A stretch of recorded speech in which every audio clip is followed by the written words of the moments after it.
Hi guys. Look, BMO's home.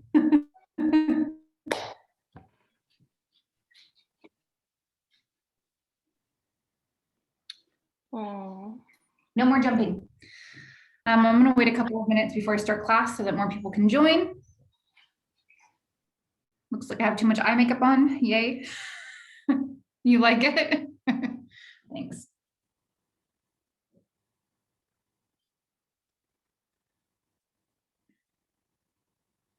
Hi, Shannon. Welcome. Shannon's new to our office, guys. Hi. Hi. While we wait for other people to join, I'm going to go ahead and pull up the residential listing agreement.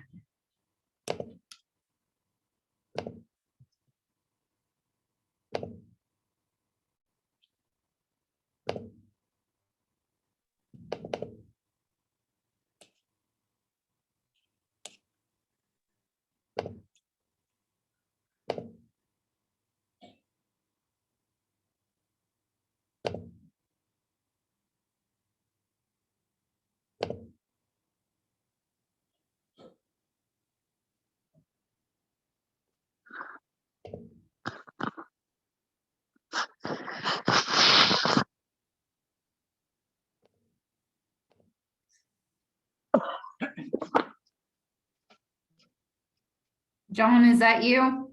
Yes, hi, good morning, good afternoon. Good afternoon. I'm glad you find it, Beaver. I'm glad you find it. Thank you. Me too. I'm very thankful. My friends found her before I got home from Cancun. I got home as soon as I could, but they had already found her. Good people. Good. Looks like a prayer works. Thank you. I appreciate that. You're welcome, anytime.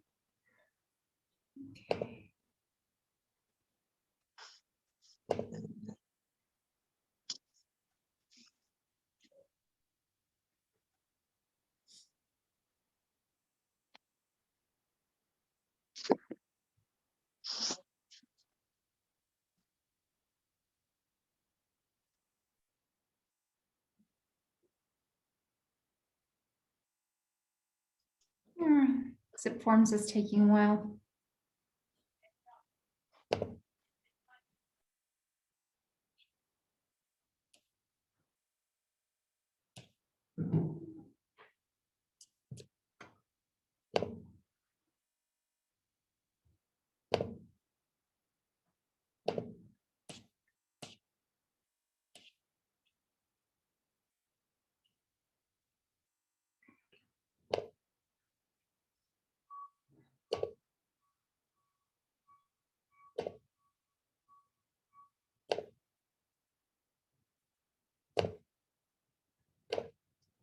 Okay.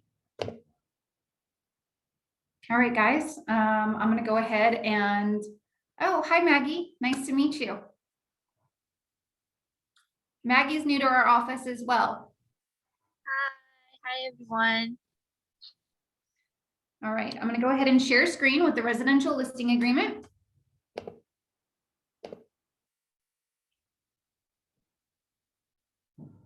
And we'll get started.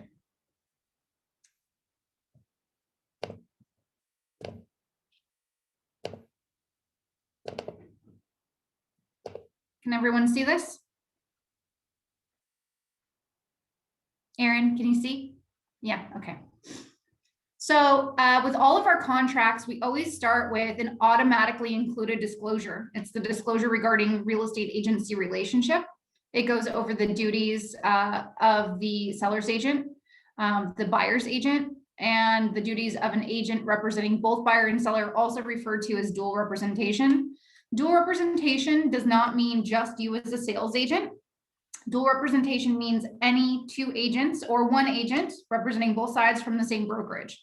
So Maggie, if you had a listing and I had a buyer and we put our deal together, that would be dual representation, just as if I had a listing and had my own buyer for that same transaction. So dual representation does not mean same sales agent, it means same brokerage. It talks about the seller and buyer responsibilities.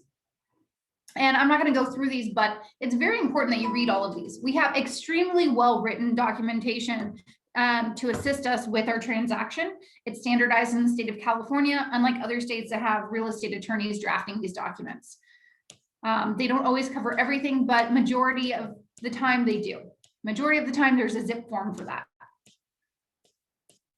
All right, second, always automatically included with the listing agreement is the Fair Housing and Discrimination Advisory. So it's basically talking about how there needs to be equal access to housing for all, and it's covered under federal, also state law. And it talks about the protected classes here. So again, not going to go through this at length, but it is important that you read these and you understand them, because you very well may need to provide a good explanation to your client about what they are signing, right? One of the things I'm going to touch on here is that it's not disallowed, but it's discouraged by California Association of Realtors, is what we call a love letter to a seller. That what that means is when a buyer writes an offer to try to stand out, make an emotional appeal to the seller, they will oftentimes include a letter to that seller telling them about themselves, their family, generally speaking, what they envision their life to be like there, what they loved about the house, kind of flattering the seller, and usually include a photo.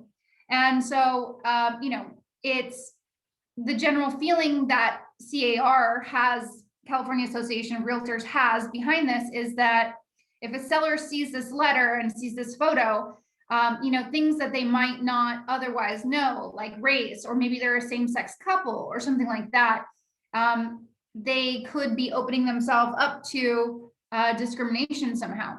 I have not personally experienced that. Thankfully, we are in an area like Los Angeles, but that's not to say that I haven't experienced it and not known about it. So there are still ways to write these letters without divulging information. It just has to be careful. I do still encourage my buyers to do it. I do have this conversation with them about it, though. The same conversation we just had is that, you know, the more we reveal to the seller, the more they could possibly like or, you know, dislike something that we are sharing with them. And it's basically the buyer's call. It's Josh. Sorry, one sec. Hey, I'm teaching class. Can I call you back? Okay, great. Thanks. Bye.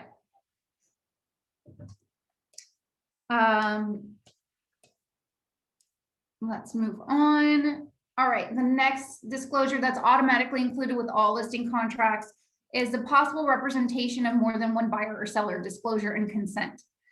This basically covers you in the case that there's dual representation. As a buyer's agent, you generally know going in if you're going to be providing dual representation, because remember, it means two agents from the same brokerage. But as a listing agent, you have no idea who's going to end up representing the buyer of your listing. None, right? There's no way for you to know that. So this is automatically included, and it also covers some other things, some other situations that there may be multiple buyers, maybe working with the same agent, multiple buyers working with the same brokerage, multiple buyer offers, period. Same thing with sellers, that the broker or brokerage or through its associate licensees like us or salespersons, they could have many listings on many properties at the same time. And so, you know, really it's about what appeals to the buyer. But that, you know, an agent might show one of their listings to a buyer, but not another. Talks again about dual agency, and that offers are not necessarily confidential. So I think it's just worth noting, even though it's a little off topic on that note, is that back in the day, I've been doing this for 20 years, so a long time. Back in the day, it was not okay to share information about offers you've received with other agents and buyers. That is not the case anymore. 100% you can share that information because it's in the best interest of your seller. Now, what's generally considered ethical is that you share the same information with everyone, is that you are giving the same advantage to all potentially interested buyers. So you have to be careful about that. Also, a seller, you can ask your seller just to double check. There are some sellers who won't want you to divulge information about what offers you've received. And I oftentimes have that conversation with my seller after I've received an offer or two, because depending upon what I've received, I might think it's more beneficial not to share. And I'd explain my strategy to the seller. And if they agree, get that in writing, and that's how I proceed. Sometimes I might think that it is, but I have to be honest, and I have to give the same information to all interested parties. So, that's something I just discussed with my sellers at the time I receive offers.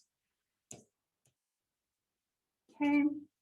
Wire fraud and electronic funds transfer advisory. So this is a form that can sound kind of scary if your client reads it. It doesn't particularly apply to sellers so much, because sellers generally aren't coming in with money during the sale of their home. That's not to say it never happens. They might have not a short sale, but they might not have enough proceeds to cover their closing costs and their existing mortgage payoff.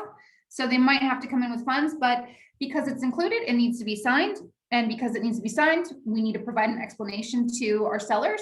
So generally it's the buyer that is wiring funds.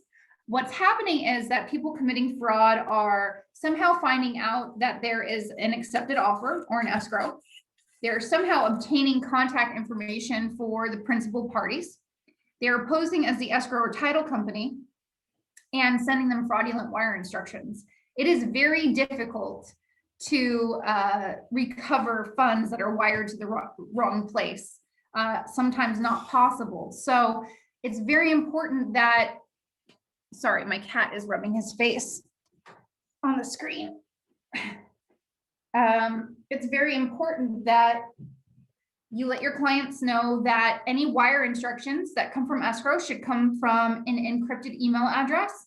And I take the extra step of making a conference call, getting on the phone with the publicly available telephone number of the escrow officer or escrow company with my client, doing a conference call, introducing ourselves, and verbally verifying the wire instructions. So, that's not fail safe, because these people committing fraud are still sometimes including phone numbers, and they're picking up the phone posing as the escrow officer. So that's why I said, independently verify the telephone number. Escrow companies, Alyssa, maybe you can help me out with this. Escrow companies are governed by 3 different departments, right? Or is it 2? I have no idea. I'm title only, so I don't really know much about escrow. Okay, well, I think the Department of Insurance is one of them. The Department of Corporations is another. And then I think it's the Department of Real Estate, but maybe it's not for the broker-owned escrow companies. In any case, there are places you can check these licenses online. So if you look up Department of Corporations or Department of Insurance, you can generally find out. And if you're ever iffy, you can ask around. Hey, have you worked with this escrow company before? Do you know this person? Do you know this escrow officer? But you can also ask whoever you're talking to, hey, who licenses your escrow company? And you can go online and verify the information. It should have an address and such. Okay. There is a way. Before we get started, we have some. We've done this. I'm sorry. There is a way for sure, and we've done this. We've escrows are in good standing, and if their business license have been pulled, so there's easily a way. Okay, great. That's what I thought. I've done it before when I was a little iffy myself once. Okay, so because we have a couple of new people that have joined us today, I just want to talk about how I like to conduct class. If you guys are in a quiet environment, by all means, I highly encourage you, go ahead, take your mic off. You can interrupt me, you can ask questions. I've been doing this a long time. I unfortunately use acronyms by accident all the time. I came through, that's our, we even call each other by our initials. All of our file numbers have our initials at the end. So I was always CT, not Kristen. Also, I make mistakes, and I don't teach you basic. There's no one way to fill out a listing agreement. You fill it out the way you need to obtain your objective. So we will be going over some pretty advanced strategy as well as basic. So it's okay to not understand some things. If you have a question about it, let me know. You'll probably have to take this class a few times before you fully get everything, and that's normal. All right. Okay. Any questions before we get started? No. Okay. All right. So on the listing agreement, up at the top left, the first space you're going to fill in is the date prepared. This is a legal reference date. This is not the date that it's signed. This is not the date the listing agreement is active or the listing period is active. This is the date that you prepared the document. So this can be at any time. This can be the day before the seller signs the listing agreement, a week before, the day of. What can it not be? It can't be dated after the seller signs the listing agreement, right? Can't be, because it was definitely prepared prior to the time that the seller signed it. So the latest it can be is the same day the seller signed.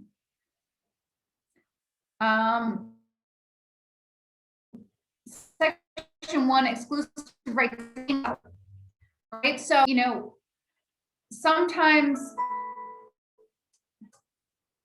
sorry, I'm gonna make this quiet. Sometimes, you go on property records, you think you know the name or names of the sellers, and that's not completely accurate. So property records on the MLS is not the best place to get this. You might ask your seller and they may be leaving out a middle initial. They may have gotten married or changed their name since they took title when they purchased the property or inherited the property and had the deed transferred to their name. So guys, the best place to get this information, the accurate seller's names, is going to be your title rep. Okay. And Lauren, Alyssa, you guys have title software, right? Where they can get this if they can't reach you and they're in a hurry.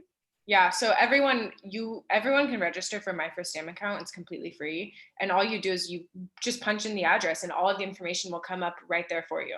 Free, takes 5 seconds, super easy. So there are two ways or two types of sellers, entity or an individual. Here we have two individual names. An entity would be something like a trust, a corporation, something like that. So fine, but if you have more than one seller, particularly if they have the same last name, even if you know for a fact that they're husband and wife, you need to list both of their names out. It's not Mr. and Mrs. Anthony Rouleau. It's not Anthony and Sheila Rouleau. Even if they have the same last name, it would be Anthony Rouleau, Sheila Rouleau. Make sense? We've got to have everyone's full legal name on here that's on title. Okay. Hereby employs and grants. So this is the name of the brokerage, not you as the agent. So if you're on this call, it's going to be Keller Williams, Beverly Hills. The beginning date. This is going to be the beginning date of your listing period. It is not always the same date as the date prepared. It is not always the same date as the seller signs. Anyone have any ideas why your listing start date might not be as soon as the date that the seller signs? Erin, help me out. Because they aren't ready to sell yet, but you prepared the document. Why? What do you need? Yeah. Perhaps they still are remodeling something, or they. Or you need to take photos yourself as an agent. What's that? Yeah. To prepare the verbiage for the marketing. Mm-hmm. So I'm sorry, guys. It says my internet connection's unstable. If at all you don't understand me, let me know. Okay. If it cuts out. All right. So if that's the case, if you're going to start the listing period later than they sign, there's something important you need to know. Whatever date you put here, it needs to go on the MLS within 2 days of whatever date this is. So is there a problem if you set this date in the future? No, but you'll find in real estate that time management has to be flexible. Things don't always go as planned. You may very well say, if our listing date, if today is April 24th, 2020, we might say, oh, 1 week from now, on the 31st, if there's even 31 days in April, on the 31st, I'm going to be ready to go on the MLS. I'll have all the marketing done.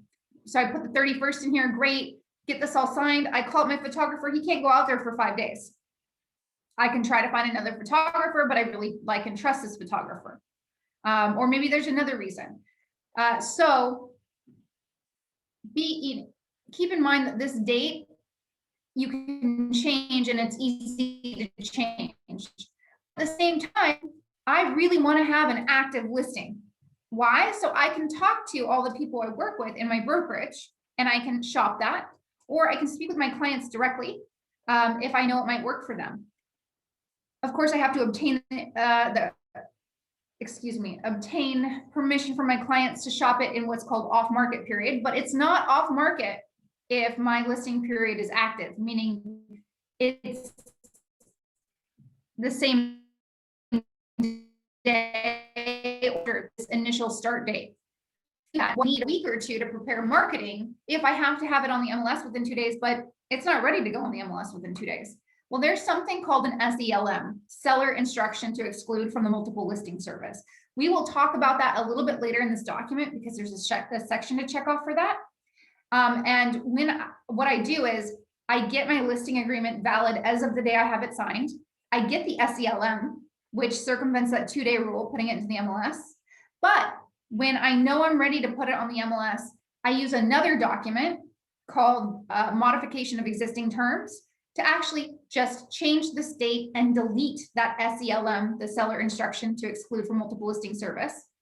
And I do that because I change this date, not just delete the SELM, because even if I have the seller's permission and instruction to exclude it from the MLS, and then the instruction to put it on when I'm ready, it would show days on market from the listing start date.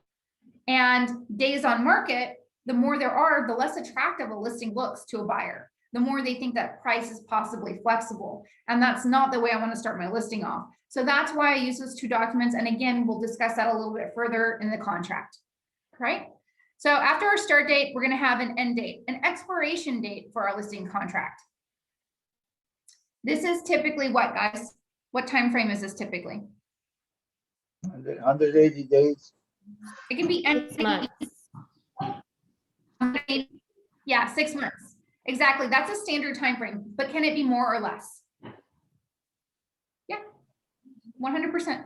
That's negotiable between you and the seller. Anything longer than a year is kind of considered unethical because market conditions can change a lot. I don't know that it's illegal, but it's kind of considered unethical. So you don't want to do a listing period for longer than about a year. And anything less than 3 months, I think is fairly risky, particularly if the seller is asking you to list over the value of what you think the property is worth. And keep in mind, you as the agent typically pay for all the marketing costs, photography, drone, anything you're doing to market the property. So it's a little bit of a risk anytime you take a listing.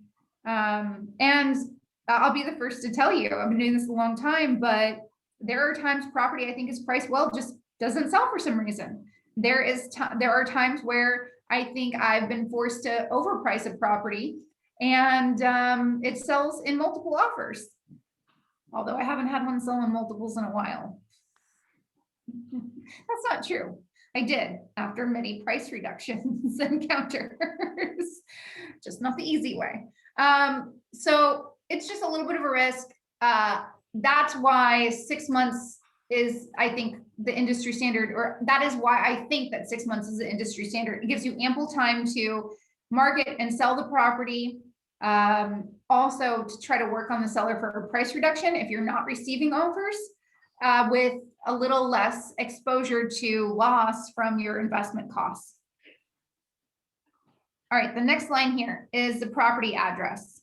All right, so make sure you have, obviously the street address in here, but also, and the county and the zip code.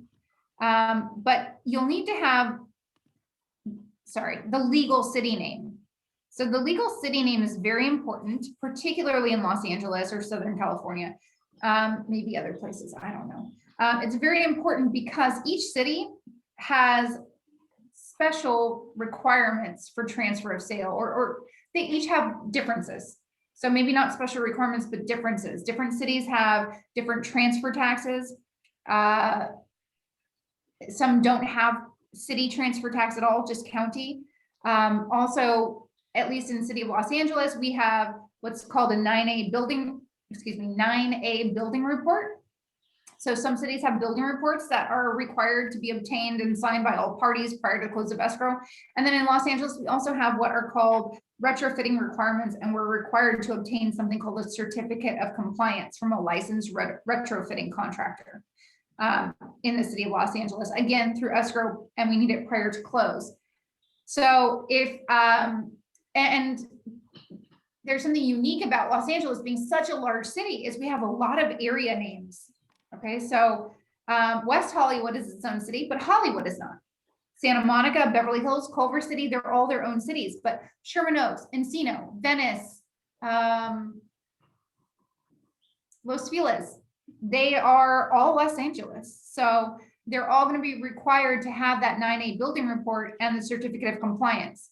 And generally speaking, your escrow officer and the other agent involved should know about these things, but they may not. So setting everyone up for success by putting in the legal city instead of the area name is going to be really important to you. And again, if you don't know what that is, you can pull that from property records in the MLS, but probably a little safer bet always is your title rep or title software. All right, so at the end of the address, we have the assessor parcel number, also referred to as the APN. The APN is something we include on contracts, but it's not something we deal with a lot as agents. But escrow, title, the lender, this is actually a stronger way of identifying the property than the street addresses for those entities. So I oftentimes see this assessor parcel number, this APN number blank. It's very important that it's not blank. And again, you can get this off the MLS, property records, but even better yet, when you're getting all this other information from your title rep or title software, the APN number is going to be included there. So get that as well. And then the APN numbers they have different format by county. So Los Angeles County always will be in a 4-digit - 3-digit - 3-digit format. If you see some other format and you know what happens to be in the county of Los Angeles, there's an error somewhere. There's a type in another county, you can expect to see a different format.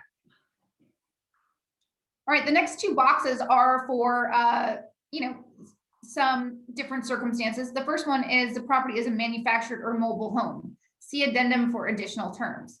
So a manufactured or mobile home, guys, I just want you to know, at least at our brokerage, most brokerages, unless the mobile home owner also owns the land upon which the mobile home sits, we cannot sell it because it is a personal property sale, not a real estate sale. It's not real property, it's personal property. Okay, but if they own the land, you can sell it. The second is if the listing is a probate, conservatorship, or guardianship. When you check this box, there's going to be an addendum that pops up in zip forms that you'll have to have completed and signed along with the listing agreement. All right. If you don't know what a probate, conservatorship, or guardianship is, that's okay. About once a year, I teach a probate course. It's not as common as you think, but it's oftentimes more common than you know. There are two types. Your mentor or someone like myself or Michael Rosales in the office can help you with that. Same thing with conservatorship or guardianship. Basically, someone's been appointed the executor of someone's estate at that point for some reason. And that just needs to be documented, and title is going to need some extra documentation, some court orders. All right, moving on. Listing price and terms. So the listing price shall be, if you type the numeric portion here, it's automatically going to write itself out in this section.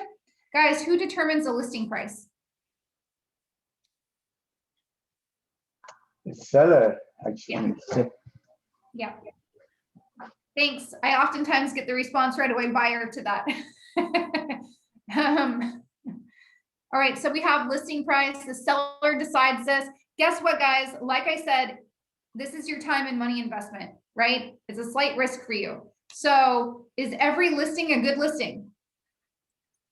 No. Aaron and I went on a listing appointment.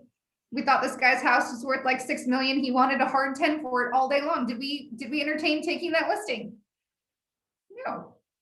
Waste of time and money. Plus, people might laugh at me at that point.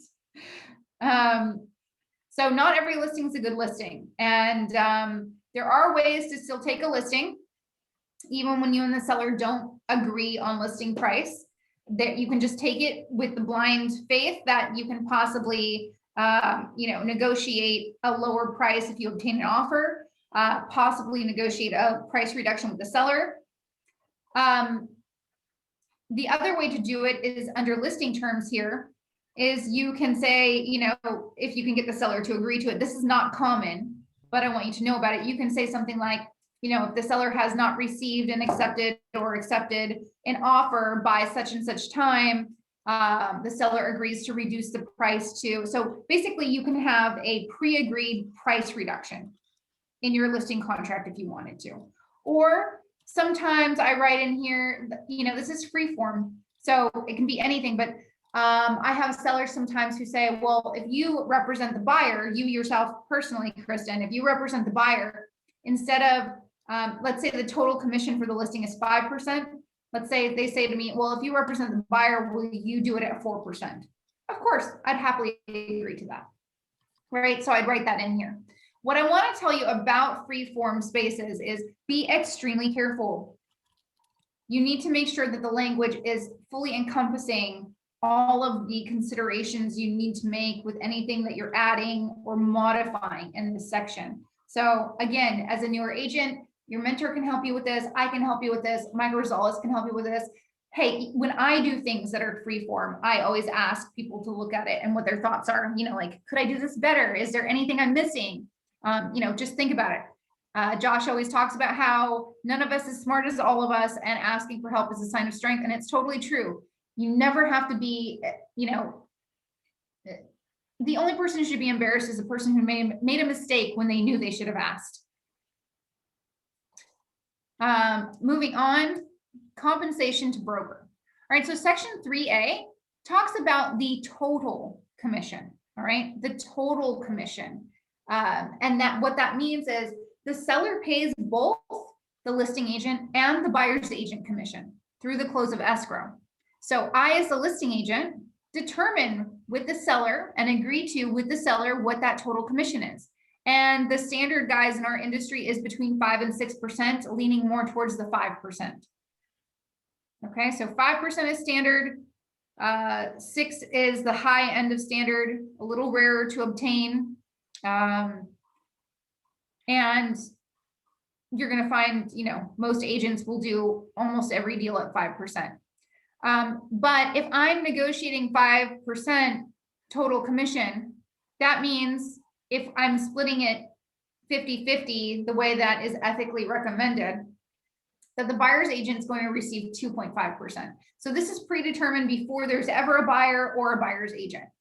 All right, so let's say the seller wants to provide a bonus or something like that,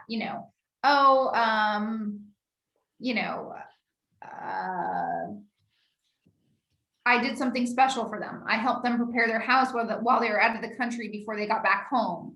They might say they want to give an additional $1,000 to me. This is very uncommon. I'm just trying to give you some examples of what might go in these spaces. Or maybe I fronted them some money for something. I think there's a better way to do this, but you could do this in this space. Let's move on. We're going to talk about, you'll see down here, this 2.5. We're going to talk about the buyer agent commission a little bit further in a second. Section 3A2, guys, this is called the exclusion period. And the standard exclusion period in our industry is 180 days. But again, this is negotiable. Anything beyond 365 days is considered to be kind of unethical. I don't know if, less time might be a little risky for you. Let me explain to you what this is. So let's say I have a listing and I can't sell it for whatever reason, or the seller wants to cancel for whatever reason. During the time I had that listing, I will be keeping track of every single buyer name that I showed the property to. For a couple of reasons.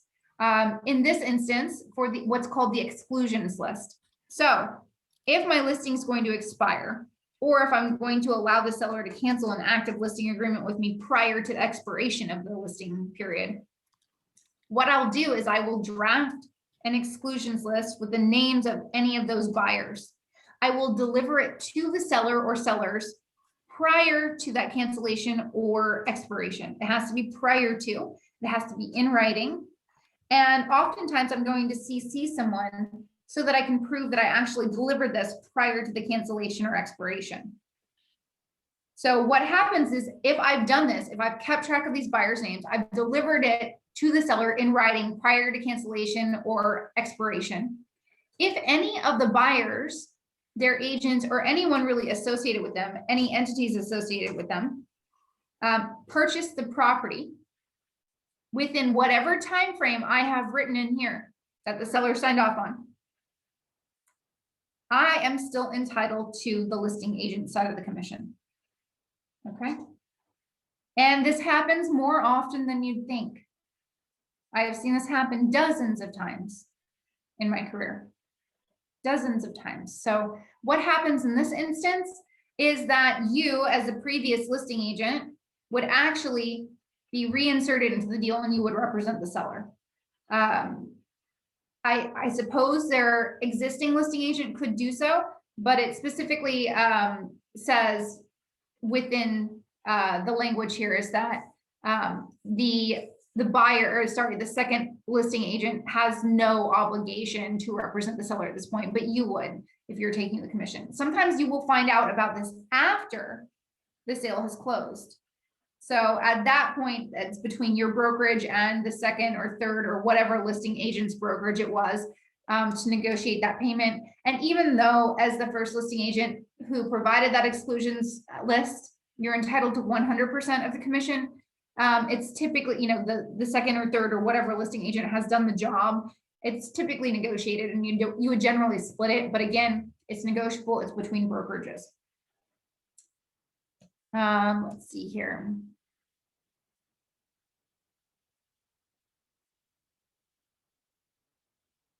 So again, I'm not going to go through all the sections here, but it's important that you read them. The things that I'm not covering are self-explanatory. They're informational. So again, read this. After class, do a practice listing agreement with your mentor if you're in the mentorship program. Let's see here. Section C is, you know, in addition, seller agrees to pay broker. You know, again, this is not common. Section D1, we're getting into now what the cooperating broker or buyer's agent commission is going to be. Buyer's broker, that's the company that the buyer's agent is at. Buyer's agent, that's going to be the actual sales agent who hangs their license at that brokerage. But also the language cooperating broker is generally understood to be whatever agent you're working with. So that could be the listing agent or the selling agent. It's the cooperating broker. So I, as the buyer's agent at Keller Williams is, you know, maybe the listing broker, but, you know, in reference to the buyer's agent and their brokerage, we would be the cooperating broker, just as they would be the cooperating broker to us. Okay, so the cooperating broker is going to be compensated. And like I said, this is set in the listing agreement prior to it going to the market, prior to it ever ending up in escrow, blank percent. So if our total commission is 5%, it should be 2.5 here. If our total commission is 6, it should be 3% here. It is generally considered unethical to offer less than 50% of the total commission to the buyer's agent. Can you offer more? 100%, that's fine. Keller Williams has a policy that if you're ever going to offer less than 50% of the commission to the buyer's agent, you discuss it with the broker. In our case, that would be Michael Rosales, to make sure that, you know, you're covered, that there is no conflict of interest, that there's no liability issue. Are there times where I've taken 6% and I take more? Absolutely, but they're rare. And it would be something like, perhaps I put the seller into a lease and I did it for free, and the seller knows he's going to be paying me more commission through his sale, maybe because he couldn't afford that lease, or, you know, he didn't have the cash up front for move-in costs, whatever.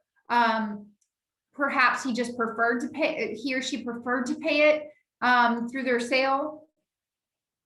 Let's see, what's another reason? I oversaw the complete renovation and remodel of a unit for a client who lived in Tokyo once. I was there for 6 months, almost every single day doing, doing that job, making design choices, letting contractors in, closing out, those kinds of things. So in that instance, I took 6% and I took 3.5 and I offered 2.5. Now, let's say the total commission is 6%. Do you think, and you did tons of work, do you think that it would be really ethical or a good idea for your seller if you took 4 and offered 2 to the buyer's agent? Could that be fair? I mean, you basically lived there for a year.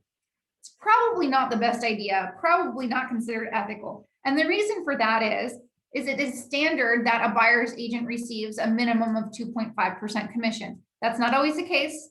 Sometimes we're forced to take listings for like 4%, 4.5%. Generally speaking, like I said, it should be at least half of whatever you're receiving. So if the maximum amount of commission a seller is willing to pay is 4, you need to also have the conversation with them that a buyer's agent is expecting to receive 2.5. It doesn't really make sense for you to do your job maybe at 1.5.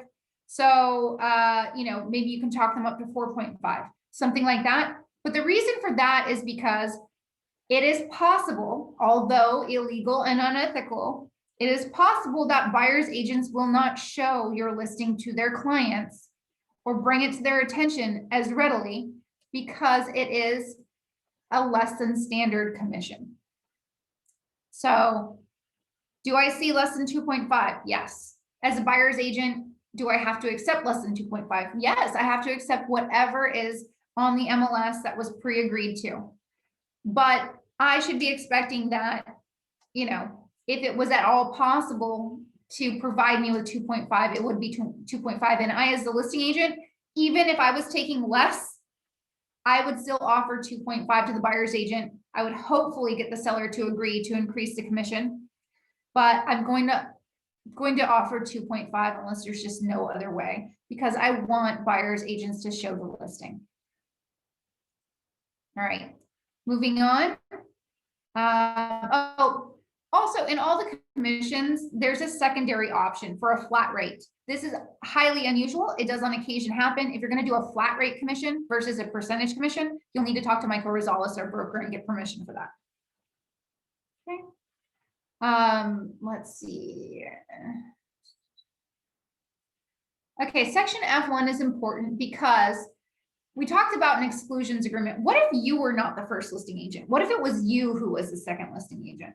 Well, if the property had been previously listed, the seller is going to have to go ahead and indicate who it was listed with, the agent and the brokerage, because we need to be aware as the second listing agent or third listing agent, whatever, that there is someone who might be entitled to the compensation we're expecting to receive if they had provided the seller with an exclusions list prior to that previous contract with whatever other agent being canceled or expired. So this is definitely something that needs to be filled out if the listing has been previously listed. It's also a great segue to ask the seller for a copy of the cancellation of the previous listing agreement or a copy of the listing agreement so that you can see that it's actually expired, because we can't list something that is actively listed with another agent and brokerage. But it also opens up the conversation to, oh, did your previous listing agent give you an exclusions list? Because how are you as the secondary listing agent supposed to be aware if it's actually the first agent who has the legal right to the commission? So that pulls us into section F2. It asks, about the seller having obligation to pay compensation to any other broker if the property is transferred to any specific people or entities. And so if they have an exclusions list, I would say see attached exclusions list from previous broker here. And I would actually physically maybe attach the exclusions list to our listing agreement so that that is there and that everything is legitimate. All right. Moving on to section 4A, items included and excluded. This is a very important conversation to have with your seller. We're the real estate professional here. Your seller is not. So what we're talking about is, items that they want to take or leave. that will be included in the home sale or excluded. And there is a legal definition of what's included unless otherwise agreed to by buyer and seller. And remember, this is a listing agreement. So this is basically an FYI for your information, discussion and section. You will discuss this with interested parties during the negotiation or prior to. You'll disclose this possibly on the MLS. But no matter what you've disclosed, what you've told someone, what is in your listing contract, it also has to be in your purchase contract. The buyer has to sign it with the seller. They both have to agree to that in writing. So this is for you to know, so you can advise everyone and market the property properly. I can speak. But again, you'll still have to have it in the residential purchase agreement for it to actually be binding. Okay, so the definition of what's included is any items permanently affixed to a property. Okay, so that means blinds, that means curtain rods, that means light fixtures, that means television mounts, but not the television. And whether or not you know the legal definition, there will always be a little bit of a gray area where you're not sure. What do you do when you're not sure? Write it out. There is no harm in covering something too much. The only harm is in not covering it enough. You'll want to know. So if they're going to take that antique chandelier in the family, in the dining room, that'll need to be in here. Maybe they refuse to take the piano. They don't want to pay for it to be moved. They're moving, out of the country. They don't want to deal with it. So the piano is going to be included instead. Again, this is going to have to be in the residential purchase agreement, but now you know, and now you can market the property properly, and you can tell interested buyers and their agents about what's going to be included and excluded, including appliances, which are oftentimes more negotiable. But a lot of times the seller just says, oh, yeah, they'll stay.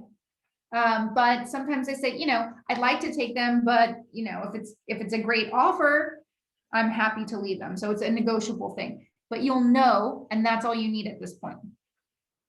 All right, moving on, section 4B, sort of similar, but not quite the same, leased items. So sometimes there's something at a seller's property that's permanently affixed, but they don't own. So it's covered under what is included with the sale, but they don't own it. So they don't have the legal right to sell it. And the most common of these would be solar panels, okay? Solar panel system. So it's not that common anymore to have non-assumable leases, but sometimes there's a non-assumable lease, meaning the seller can't transfer the property to the buyer and have the buyer also accept the remaining portion of the lease on the solar panels. Sometimes they'll have to pay it off through the close of escrow, and it can be a large amount of money. So maybe that makes it so the seller doesn't want to sell their property anymore. Again, this doesn't happen very often anymore. Most of the leases are pretty reasonable and assumable by the buyer. But even if they are assumable by the buyer, you'll need information on what the terms of that lease are. That way you can educate the buyer. That way you'll have the documents, because there'll need to be some stuff recorded through the close of escrow to actually transfer that lease. There's stuff recorded against title for that lease. Maybe the buyer is not okay with those terms. You need the information, you need the documentation, you need to know. So again, you can sell the property the best way. You need to be able to give buyers and their agents the best information and market it appropriately. All right, there are other items that are leased or not owned. Again, this is going to be something that the seller knows, so you'll want to discuss that with your seller. Same thing with liened items. Can they be leased and liened items? Yes. Yes. Liened item is what means recorded against title. So, and these companies, I've done it personally. I've had it happen to me. They can take a long time. So you'll want to know right away. All right, moving on, unless anyone has any questions. Good. We're going to talk about section 5, multiple listing service. So what is the MLS? It's our multiple listing service that's serviced by our board, which is Greater Los Angeles Greater Los Angeles Area Association of Realtors. And it is where all of the listings get publicly posted so that we can access them with all of the information about them. Each board, like I said, ours is GLAAR. Each board has a different MLS, but most MLSs cooperate, at least within the same state, with one another, but not all of them. Okay. It is very hard to sell a property at its best terms if it's not on the MLS. What is it called when you have a listing that's not going to go on the MLS? Any ideas?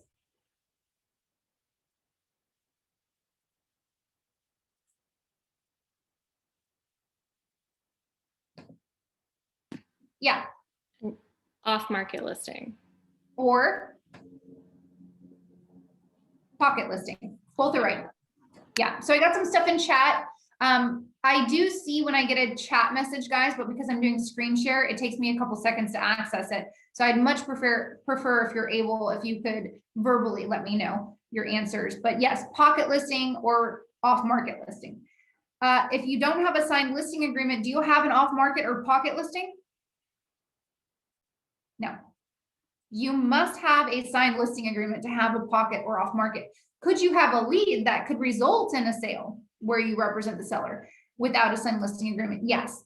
But if you're telling someone you have a pocket listing or an off-market listing, it's a pet peeve of mine. You should really have, you would need to have an actually signed listing agreement in order to have any kind of listing. That's because it covers what kind of compensation goes to whoever. So if you have a listing lead, you don't have a signed listing agreement, can you still try to get that seller's business by attracting an agent with a buyer by kind of putting the deal together before you have a listing agreement? Yes, but you need to be upfront with that buyer's agent, the fact that it's not your signed listing. Okay, if it's on the MLS, not pocket listing, not on the MLS, but signed listing agreement, pocket listing or off market. It is hard to sell because it is hard to market if it's not on the MLS. A lot of information goes onto the MLS. Some sellers are not comfortable with that. So they need to be made aware of the fact that, you know, it's going to be hard to sell for the best terms, for the highest price and the best terms, unless I can reach the broadest audience. But I can sell an off market, obviously, by networking. And we do have advertising rules, some pretty strict ones when we're advertising off market listings. And that is that we can't discuss them with any agents outside of our brokerage. Now, we do have a parent company, Forward Living. So we actually have 14 offices that we can share our pocket listings with. It used to be that this is a fairly recent change. So it used to be much easier to sell pocket listings, but it is harder at this point. All right. So I had told you that every board has a different MLS. Most of them cooperate, but not all of them. So what is ours? Does that mean our MLS is called GLAAR? No, it's not. It's CLAW, Combined Los Angeles and West Side. That is the name of our MLS. And if you take a listing, let's say I take a listing out in Camarillo, can all interested buyers in that area see my listing in Camarillo? Yes, they can, because our MLS does cooperate with the MLS, that runs there. So that's okay. But if I am not the primary MLS of the area in which my listing is, I need to check this box. And a very easy way to tell if you can ethically represent a seller, because people in that area will be able to see your MLS entry, is to go ahead and go on the MLS yourself and search for any listing in that area. If you find that whatever property you anticipate listing is not something that you can see on your MLS, it means our MLS doesn't cooperate. And so it's going to be unethical to represent that seller, because if people in that general area cannot see the listing, they're going to have a very hard time selling. So what do we do in that instance, guys? If I find out what I anticipated listing is not something I can ethically sell, what do I need to do?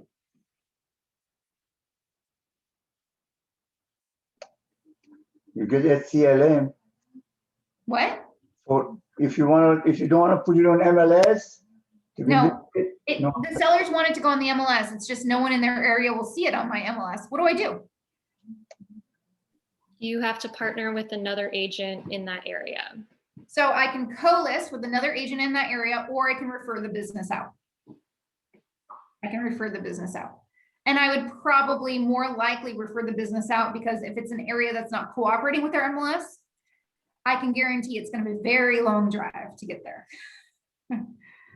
But yes, either of those works, either of those is ethical.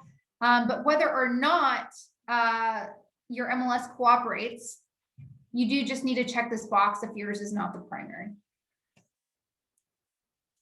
It's a whole other conversation as to whether or not you can market it properly. Most of the time, there are very few areas, by the way, that don't. I've run into this once in my career.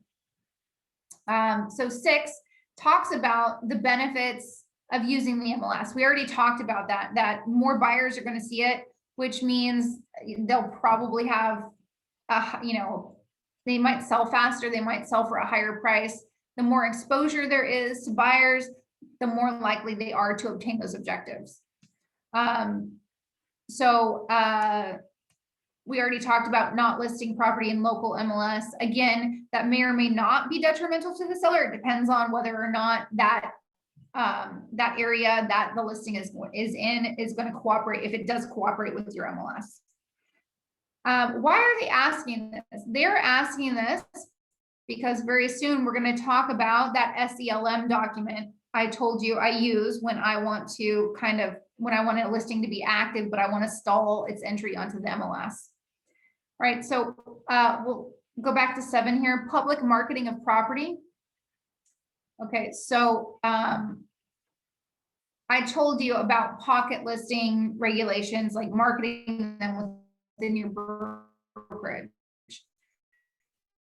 So vital rules are whether or not the seller wants it on the MLS, to put it on the MLS within 1 business day.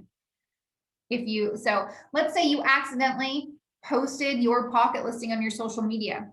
Does it have the potential to reach agents and the public, agents outside of your brokerage and the public? Yeah. So that would be a clear violation of this policy. And the board could force you to put it on the MLS within 1 business day, or otherwise there'd be a fine. And then they'd probably go to a broker who would force you to put it on the MLS anyhow. 7B, public marketing with clear cooperation. Again, we talked about this just now when I said social media. So this includes flyers, any type of marketing, flyers, yard signs, digital marketing. So if you have a pocket listing and you put up a yard sign, are you violating this policy? Yeah. Why? Because that yard sign can reach other agents outside of your brokerage and it can reach the public. When you have a pocket listing, you can only advertise it to your own direct clientele or to the other agents within your brokerage, or in our case, our 14 offices. Okay. 7C, coming soon status impact on marketing. So there is a coming soon option in our MLS in which you can post your property. It will have, I think, a more limited amount of information. People ask me all the time if I like coming soon. Possibly if I thought I had a really hot property, I might put up a coming soon. I generally wait till my property is ready to go on the market before I put it there. Why? Because people are going to call you and bug you before it's ready to be shown. It's just a whole extra, set of phone calls and emails and texts before you're able to show it. Because at this point, coming soon, think about the ethical implication of a coming soon and allowing one agent in, but not another, right? So at this point, you have to be very careful about your coming soon status. It could be seen as preferential treatment. We owe all other agents a fair, equal, and honest transaction. So I gave somebody the opportunity to get in, but I gave someone else, I might be, violating some ethical rules there. So coming soon for me is a little tricky. I guess you could use it for some publicity, some marketing, But again, you have to be very careful about not giving preferential treatment to anyone. All right, so section D here. Seller instructs broker. Seller instructs broker to market the property to the public and start beginning date of this agreement or blank date. So this is a delayed date, delayed to go into the MLS.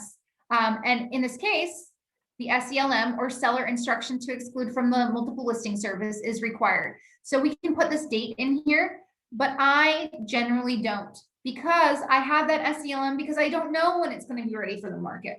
I usually use section D2. Seller instructs broker not to market the property to the public. This would also be used for a true pocket or off-market listing, right? Generally, my off-market or pocket listings are only that way until they're ready to be put on the MLS, and then they're regular listings. Why do I choose D2?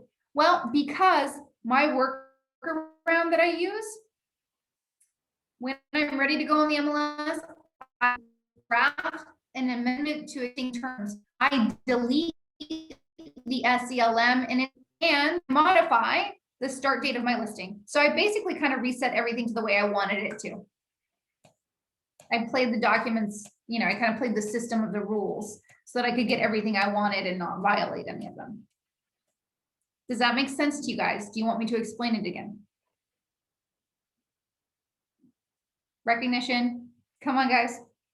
Do you mind Yes, we're good. explaining it again? Yeah. Okay, so when you take a listing, you can enter whatever you want into the listing start date. The problem with that is you don't know when the listing is going to be ready to go on the MLS, and the listing has to go on the MLS within 2 days of your listing start date. At the same time, I really want my listings to be active right at the time the seller signs it. Why? Because it secures me as the agent, right?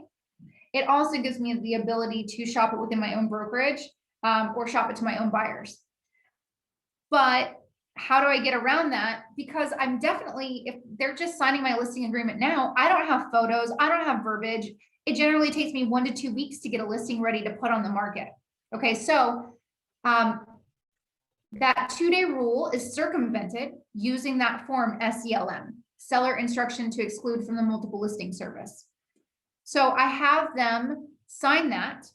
I also check this box 7D2 that the seller instructs me not to market the property publicly. But then when I have the photos, when I have my verbiage, when I'm ready to put it on the MLS, like the day before I'm ready, I will actually draft an amendment to this listing agreement.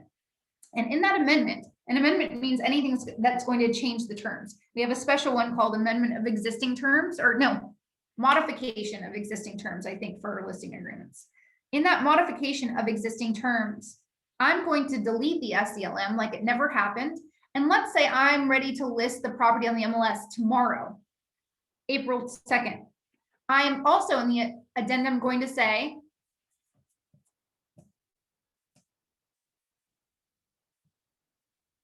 listing beginning period is hereby modified to and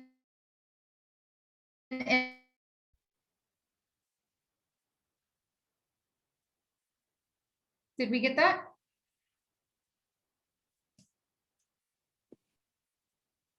Yes, that makes sense. Thank you.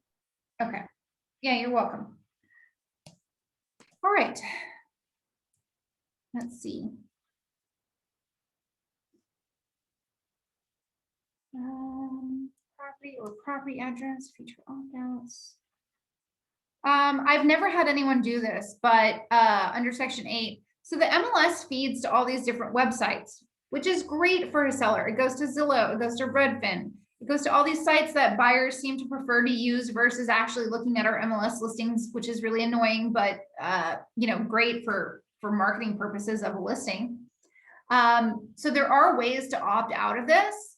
You can opt out of allowing like Zillow or Redfin to estimate value, but I think it might also cause issues of the property showing up on those websites. So I have never had a seller opt out.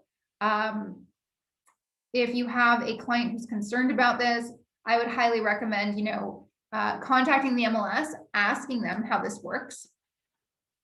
And if they don't know, talking to Mike Rosales, asking them how that works, because I think it might have a little bit of a detrimental effect on the visibility of the property on public websites. But there is a way for the seller to say, Zillow, Redfin, whoever you are, you're not allowed to do an automated estimate of value.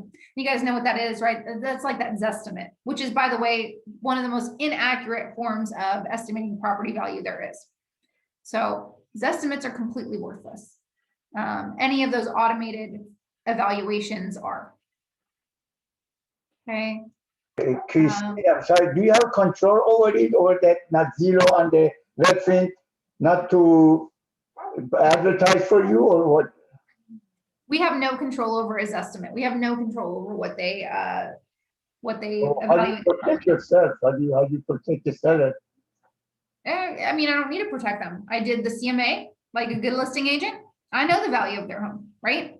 I presented that to them, and that's based on not only statistical information, which is basically what those automated evaluations are using. It's just an algorithm of statistical information, but I'm using what I need to in a luxury market, particularly, is the human touch. I'm using my own personal judgment by looking at the interior finishes. You'll oftentimes find that an outdated house is overvalued on Zillow, and a nice remodeled house is undervalued. Why? I mean, you have to look at kind of the average price per square foot. They're not looking at condition. They're simply looking at specs. But no, John, there's no way for me to fix that. Thank you. Mhm. The sellers can log into a property and sort of like fool around with amenities, but I don't know how much that actually will help them.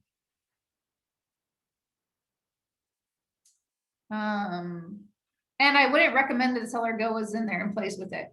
What does the seller want? They want the most amount of money possible.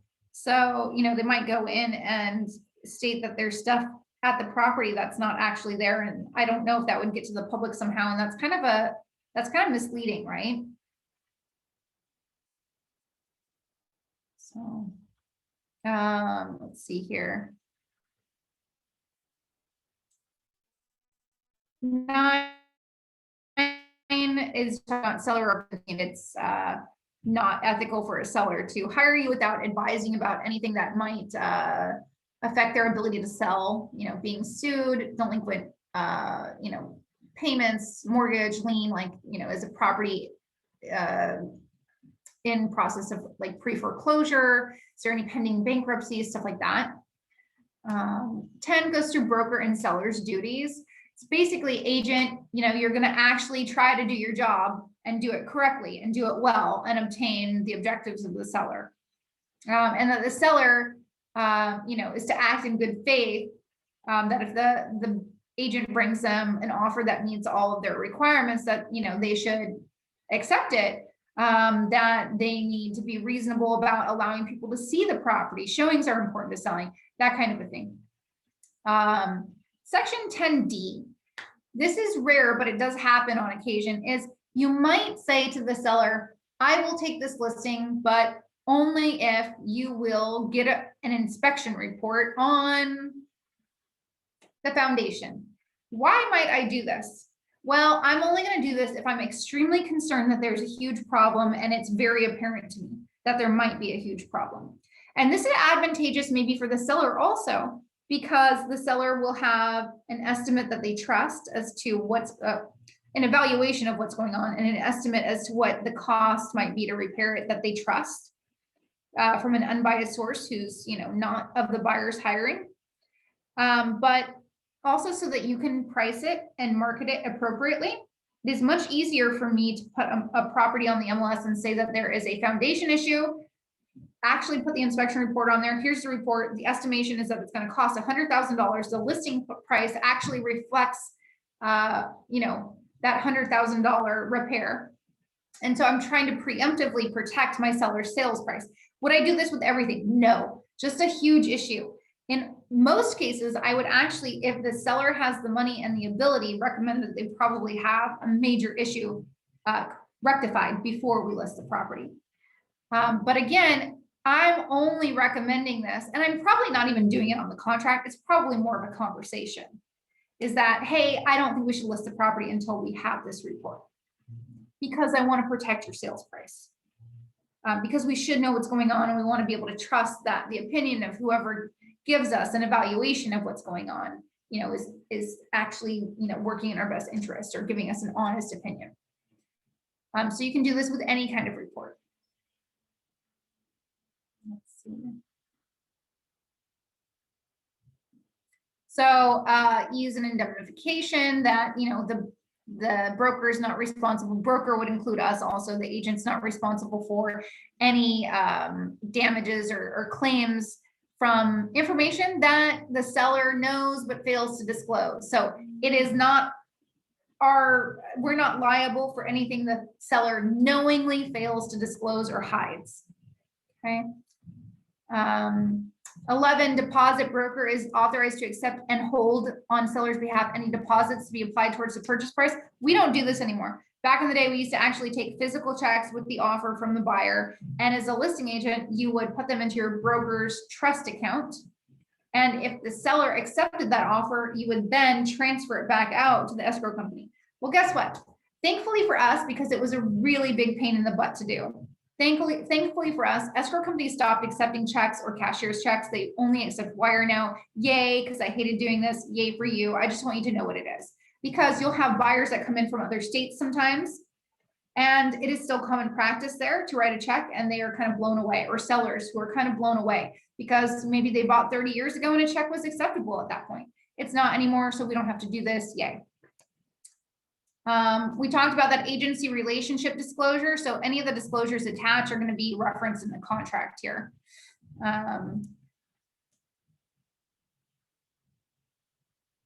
Again, talking about dual agency, that was covered in one of the disclosures prior to the time we got into the listing agreement. Potentially competing buyers and sellers. Again, there can be more than one buyer and seller. There can be multiple offers. We had that possible representation of more than one buyer or seller disclosure that was at the beginning of our package here. All right, section 13, even though there's nothing to fill out, I think it quite advantageous necessary to have a discussion with your sellers about security, insurance, showings, audio, and video. Number one, security.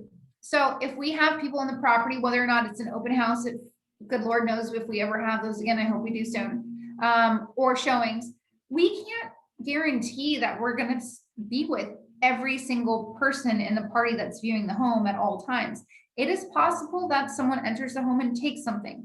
I've never personally had this happen, but I know so many agents who have. So what I tell my sellers is, please remove keys, remove valuables, remove anything that you have value, and stuff not of value, like prescription medications, you know, just secure anything and everything. In fact, remove it from the house. So I've had sellers who removed all of those things, but then left, you know, their key hook with all of their spare keys. They had several cars and like the extra keys of their house were hanging on there. And so I actually took that down during my first open house and reminded them of that. So I had a client who had, you know, not valuable at all, but cute little figurines that were really brightly colored. And I said, I think you should remove those. We're probably going to have kids in here in the house. Wouldn't want to take. Yeah. Vacancy clause. Just so you know, if a seller is selling their property, but they are not living there, their insurance company might not cover them if they're not living there. So if you know they're not living there prior to putting it on the market, prior to strangers being in their home, or even just because you're a great agent, you'll want to talk to your sellers about making sure they check with their insurance policy or their insurance carrier to see if they have vacancy coverage. Okay. We already talked about showings, audio and video. So it is the law that if the property is under surveillance, audio or video, either, that there is some sort of notification to those entering the property, okay, to agents and to the public.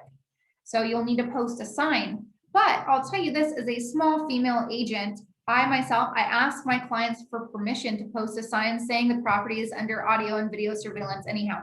Why? It makes me feel safer. I have had a couple of really bad instances where strange men entered my, strange people, I guess I should be less sexist, but strange men entered my open house and made me feel extremely uncomfortable. One of them so badly that I actually left the house open and left and went to the neighbors to call the police. So it's, you know, whether you're a man or a woman, small or big, tall or short, it never hurts to have a sign up saying that there is audio and video surveillance. Okay. 14, photographs and internet marketing. So, you know, we typically allow buyers and, you know, interested parties to take virtual tours and images when they're in the property beyond what we've already provided. However, if the seller does not want to do that and not want to allow them to do that, we can check to notify any buyers and their agents and interested parties before they actually enter the premises. Hey, I just wanted to let you know the seller's not allowing any video or photography or, you know, streaming, no virtual, what's it? No agent previews, no sharing of the screen, no visual sharing. So that is very rare, but you might run into it with really high-end or celebrity property, stuff like that. All right, section 15, key safe lockbox. Is it industry standard for us to put lock boxes on our listings here in our general area? And we're talking about majority of the time. Is it common practice? No, it's not common practice. It is common practice that we do accompanied showings only in our area. However, if the property is vacant or if the seller agrees to it, can you do it 100%?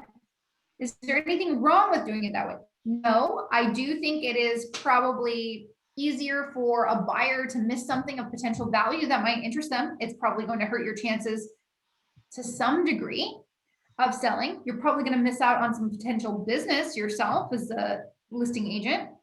The opportunity to gauge the responses of the buyer and the buyer's agent, but it's okay to do. The way that our contract is written says it is okay to have a lockbox. If the seller doesn't want a lockbox, they can check this box. Now, just because you have a lockbox does not mean that you're doing unaccompanied showings. I myself, sometimes I can't get copies of keys for security reasons. It's not allowed.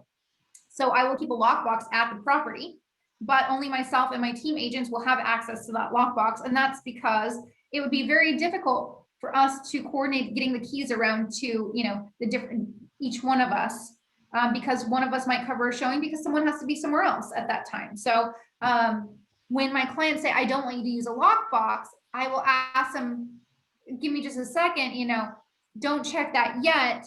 I'd like to use a lockbox, but only for my personal purposes. I will not allow anyone to go into your property unaccompanied. It's just that I have team agents, and it may be very helpful for me to have a lockbox there that only they know about, so that they can cover me, you know, in the case that I'm not available, so that your property can be shown the most often. 16 is for signs. So the does allow a sign to be put up on the property. If they don't want one, they'd have to check the box here. Now, just because the seller does or does not want one does not mean that it is allowed. There are some areas that you're, or cities that you're not allowed to put a sign in at all. Some of them that have a custom size, such as Beverly Hills, that also requires a permit. And then if they live in an HOA or planned unit development, there'll be HOA regulations as to whether or not it's allowed. And again, the size and location of that sign. So just because the seller is okay with it doesn't mean it's okay. You'll want to check, particularly if they're in an HOA. All right, we already talked about equal housing opportunity under section 17. Attorney fees, if there's any proceeding or arbitration, whoever wins basically is going to pay the attorney fees for whoever loses in, you know, in that proceeding. 19, additional terms. So if your sellers had title in a trust, you would actually check this box. So this is the most common thing. It is very common for people to hold titles to their property in a trust.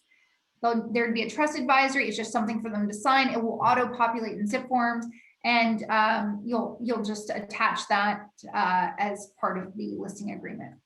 If it's an REO property, it'd be REO. If you don't know what that is, that's okay. That's not very common right now. Short sale information advisory, again, if you don't know what that is, that's okay. It's not very common right now. That may change depending upon what goes on with the economy. And I'm sure we'll have, if we have a big shift like that in the market, I will definitely teach you all about these types of sales. The seller, before they're willing to close the sale of the home they're listing with you, you need to check this box as well. All right, page 5, management approval. If you're going to change any of the terms of this agreement or allow the seller to cancel, the broker needs to sign off on that. Now, thankfully, the forms we have to make these changes or the cancellation, it has a space that says, you know, manager or broker signature, and you can send that to Michael Rosales. So just because there's a CAR form doesn't mean that you have the authority to sign on all of them. Particularly the ones changing listings need to be signed by Michael Rosales. Okay. Successors and or assigns. So technically the way our contract is written is, you know, let's say your seller passes. Well, guess what? Does that invalidate your listing contract? No. The seller's successors are obligated to continue on with the sale with you. Would anyone do that? No, because you're not heartless jerks, right? If whoever inherits their poor deceased parent or friend or spouse's home doesn't want to sell, are you going to force them to? No, because that's not okay, right? But technically the way our contract is written, it would give you the right to. 22, dispute resolution, talks about mediation and arbitration. I know nothing about those. I'm glad I know nothing about those. I hope I never do. I hope you never do either. If you ever need to know about either of those, you can talk to Michael Rosales. He's the person who handles all of that on behalf of our brokerage. Let's see here.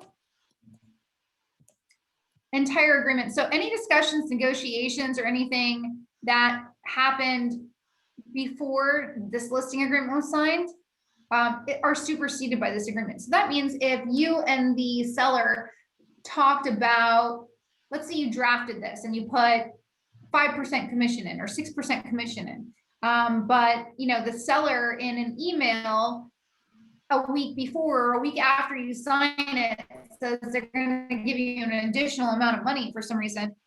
Will that email stand? I mean, maybe if it went to court, I don't know, but not really. You need to have an amendment to this agreement. This agreement supersedes any other terms that were discussed anyway at any time. Okay, so that's why we have that amendment to existing terms document, is to add or subtract or modify any information that's agreed to within this contract.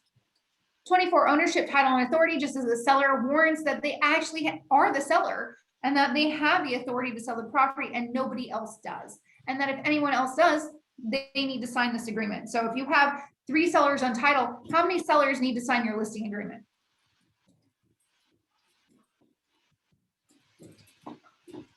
3. Okay. Yeah, exactly. Perfect. Now, representative capacity. We talked about this a little bit earlier. I told you there are 2 types of sellers, natural sellers or entities, okay? If it's an entity, meaning a corporation, a trust, what's the other one? What's the most common? Trust, corporation. LLC. Huh? Is it- LLC, that's right. Those are the most common. So yeah, those are entities. If an entity is the holder of title, you're going to check this box. And there's going to be a document that auto-populates in zip forms called the Representative Capacity Signature Disclosure, referred to as the RCSD. There are 2 RCSD types. One ends with -S, one ends with -B. That's because both the buyer and the seller could be an entity versus a natural person. So -S is the one for seller. And in this document, it's pretty easy to fill out. It basically says whoever is signing this, let's say your seller is 123 Trust, but 123 Trust, it happens to be my personal trust and I'm the owner of this property. On that RCSD document, it's going to say, who is the trustee of 123 Trust?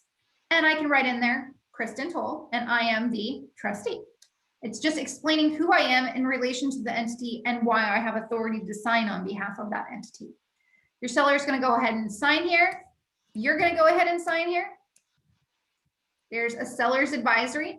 You should read through it. We're not going to discuss it. It just talks about what a seller needs to do, what type of disclosures they need to make to a buyer, just requirements for a seller, things that are going to happen during the transaction. But that's basically it, guys. Again, read through all of this. If you're a mentee, go do a practice listing agreement with your mentor as soon as you can after this class, so it's fresh in your head. Repetition and exercises is what's going to make this stick for you. Does anyone have any questions about the listing contract or any of its accompanying documents? Nope. Okay. Does anyone have any questions for me whatsoever? No? Okay. Well then, thanks. So nice talking to you guys and seeing you.